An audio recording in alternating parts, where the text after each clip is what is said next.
नमस्कार, city news मध्ये आपले स्वागत आहे। माजी नगरसेविका लविना हर्षे यांच्या निवासस्थानी घडलेल्या घरफोडीचा छडा पोलिसांनी लावला आहे। याबाबत पोलिसांनी मोठा तपास करत 2 अन्य घरफोडींचाही उलगडा केला आहे। आंतरराज्यीय शिकलकरी टोळीचे सदस्य ताब्यात घेतले असून मोठ्या प्रमाणावर चोरीचा मुद्देमाल जप्त करण्यात आला आहे। याबाबत अधिक माहिती देण्यासाठी पोलीस आयुक्त नवीन चंद्र रेड्डी यांनी पत्रकार परिषद घेतली। 3 फेब्रुवारी रोजी कोतवाली पोलीस स्टेशनच्या हद्दीमध्ये घरफोडी झाली होती। सकाळी ज्याचा आपल्याला रिपोर्ट आला होता त्याच्यामध्ये माजी नगरसेविका श्रीमती हर्षे यांच्या घरी घरफोडी झाली अशी माहिती मिळाली होती आणि त्या स्वतः तिथे नव्हत्या। त्यांच्या घरात कोणी नव्हतं तर शेजाऱ्यांनी पाहिलं आणि मग त्यांना अलर्ट केला आणि त्यांनी नंतर पोलिसांना माहिती दिली आपल्याला।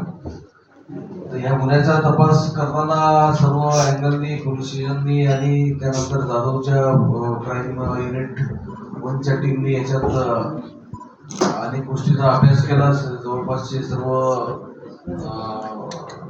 टेक्निकल एव्हिडन्स सगळे तपासले आणि याच्या आधारे सर्व पाठलाग केला। इथून ते बुलढाणा जिल्ह्यापर्यंत मेहकर आणि जालना डिस्ट्रिक्टपर्यंत सर्व गोष्टीचा CCTV असेल आणि इतर वाहनाची लोकेशन वगैरे सगळ्या गोष्टीचा पाठपुरावा केल्यानंतर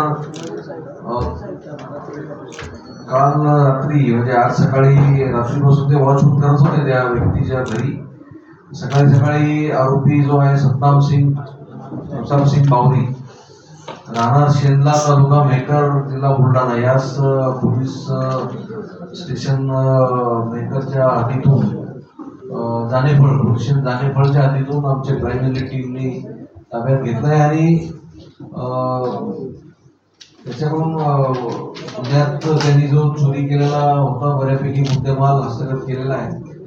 आणखी त्याचे 2 साथीदार निष्पन्न झालेले आहेत या गुन्ह्यामध्ये। त्या दोन्ही साथीदारांची ओळख आपल्याला पटलेली आहे, पण ते साथीदार त्याचे जे आता इतर बाहेर राज्यातून आलेले आहेत अशी माहिती आहे। आरोपी जो आहे बावरी हा बुलढाणा जिल्ह्यातला रेकॉर्डवरचा गुन्हेगार सुद्धा आहे।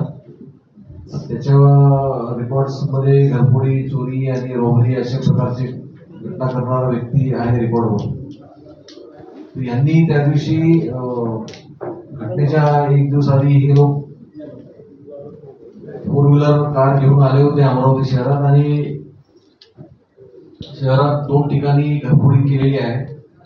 राजापेठ हद्दीत एक आणि कोतवालीच्या हद्दीत एक। त्यापूर्वी त्यांनी एक मोटरसायकल चोरली होती आणि त्याच्या मोटरसायकलचा वापर करून बंद घरांचा त्यांनी शोध घेतला आणि जे घर बंद होते त्या घरात मग त्यांनी रात्रीच्या सकाळी च्या वेळी कधीतरी घरफोडी केलेली आहे। आतापर्यंत प्राप्त झालेल्या माहितीनुसार पोलिसांनी आरोपींना ताब्यात घेतले असून आणखी काही संशयितांचा तपास सुरू आहे। या प्रकरणात आणखी कोणते नवे तथ्य समोर येतील हे पाहणे महत्त्वाचे राहणार आहे। अधिक तपशिलांसाठी बघत रहा सिटी न्यूज।